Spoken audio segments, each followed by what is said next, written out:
Hello there, I'm Chaos the Ronin Beatmaker, and welcome to Lounge Ronin. All things, everything. And before we get into it, if you're new to the channel, please make sure to hit that like button, subscribe, and ring that notification bell. And on this episode, we're going to discuss the Assyrian Gateway to the Heavens. Now, this will be a very light introduction that will also touch on a past episode I did on the fall of Babylon. So, if this stuff is interesting to you, please make sure to do a deep dive, do your own research, because you may be surprised at what you discover about the world and yourself. So let's get into it.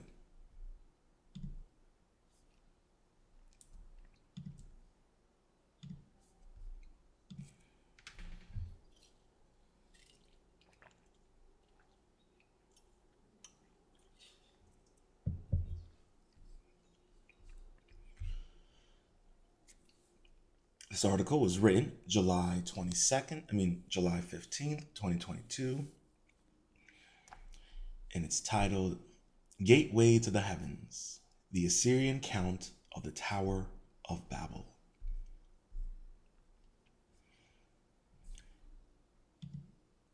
The story of the fabled Tower of Babel from the book of Genesis has come to inspire artists throughout history and to symbolize the idea of human ambition.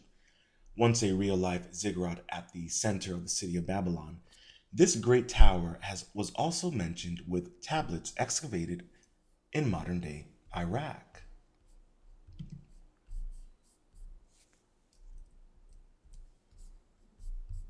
Got a little crazy there. Okay. The story of the construction of the tower in Babel, which resulted in the confounding of language, has perplexed modern-day scholars for decades. The book of Genesis tells us of a time in which all the world's populations migrated eastward to the plain of Shinar. Shinar, the Hebrew word for land of the two rivers, is considered by most to be what the Akkadians refer to as Shumer or Sumer, known today as Mesopotamia or modern-day Iraq. The Hebrew etymology is most likely referring to the rivers of the Tigris and Euphrates. In fear of being scattered across the whole face of the earth, the inhabitants of the plain decided to build the city and also a tower to reach the heavens. This city would be referred to as Babel, Akkadian, Babel, or Gate of God, which was also a play on the Hebrew word balal, or to confuse. According to the Old Testament, man was then punished for building this Tower of Babel through the creation of language designed to create division amongst mankind. Here we have an illustration of the Tower of Babel by Peter Bruegel the Elder.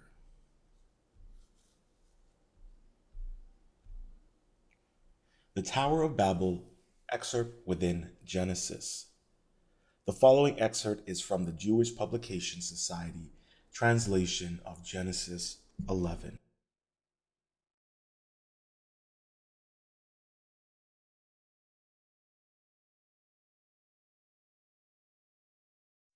Quote, 1. And the whole earth was one, and the whole earth was of one language and of one speech. 2. And it came to pass, as they journeyed east, they found a plain in the land of Shinar, and they dwelt there. And they laid one to another, Come, let us make brick, and burn them thoroughly. And they had a brick for stone, and slime had they for mortar. And they said, Come, let us build us a city, and a tower with its top in heaven, and let us make us a name, lest we be scattered abroad upon the face of the whole earth. And the Lord came down to see the city and the tower, which the children of men build. And the Lord said, Behold, they are one people, and they have all one language. And this is what they begin to do. And now nothing will be withholden from them, which they propose to do. Come, let us go down, and there confound their language, that they may not understand one another's speech. So the Lord scattered them abroad from hence upon the face of all the earth, and they left off to build the city. Therefore was the name it called Babel, because the Lord did there confound the language of all the earth, and from thence did the Lord scatter them abroad upon the face of all the earth. End quote. Genesis 11. Here we have another illustration. The Tower of Babel by Martin van Vakkelbroch, the elder. Shout out to these elders. Searching for the Tower of Babel. Excavating at Nevia. Now, we did cover this location in a previous episode yesterday on the Assyrian empires. A little light introduction there as well. While most of us are familiar with the Hebrew account of the dispersal of peoples and the introduction of new languages, archaeology has shown that the concept of a spreading of tongues is not as unique as we believe. We much divert our attention to George Smith, the very same George Smith who translated the Epic of Gilgamesh in the 19th century and provided the world with the earliest documented reference to the Great Flood. Following his translation of Gilgamesh, Smith was sent to the site of Nevia, where he was to continue excavations in the hopes of unearthing additional inscriptions that paralleled or showed some relation to the Old Testament. Archaeology at that time was a new science, founded on validating the writings of the Bible. Here we have an an image of George Smith, who was an English Assyriologist who excavated at Nevia and found tablets with stories which may have inspired the biblical account of the Tower of Babel. Discovery of ancient stories which inspired the biblical Tower of Babel. Smith was fortunate in that the excavation did yield additional tablets from the Royal Library of Ashurbanipal, and upon the further research he did actually discover a story likely to have inspired the biblical account of the Tower of Babel. Cataloged and hidden in the inventory vaults of the British Museum, the fragment piece of text reads as follows, quote, them, the father, of him, his heart was evil. Against the father of all the gods was wicked. Of him, his heart was evil. Babylon brought to subjugation. Small and great he confounded their speech. Babylon brought to subjugation. Small and great he confounded their speech. Their strong place, tower, all the day they founded. To their strong place in their night, entirely he made an end. In his anger also word thus the poured out. In his anger also word thus he poured out. Scatter abroad he set his face. He gave this command. Their counsel was confused. The course he broke, fixed the sanctuary. End quote.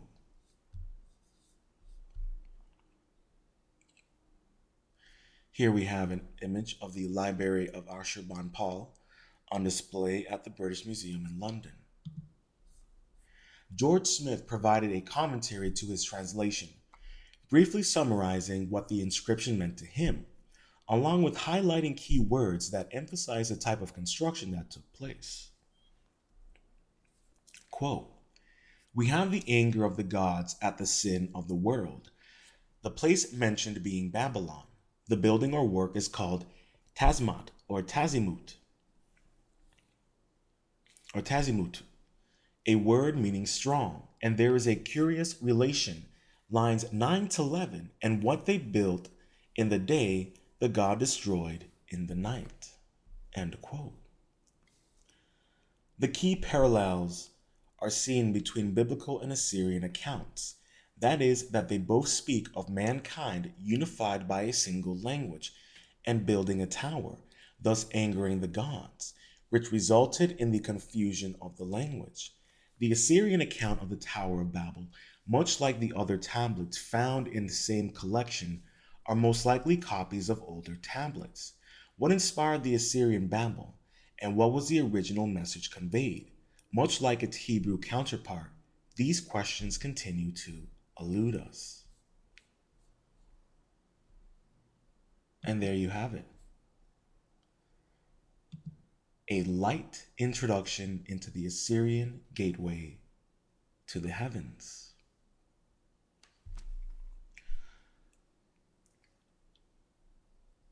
One thing I find particularly interesting, and I've covered this, is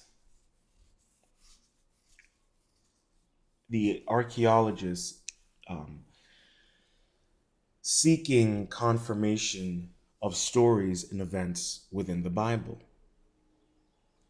And when they end up confirming these events, they end up discovering that these events happen to take place in a different culture, in a different civilization that predates the biblical events and the biblical story when it was written.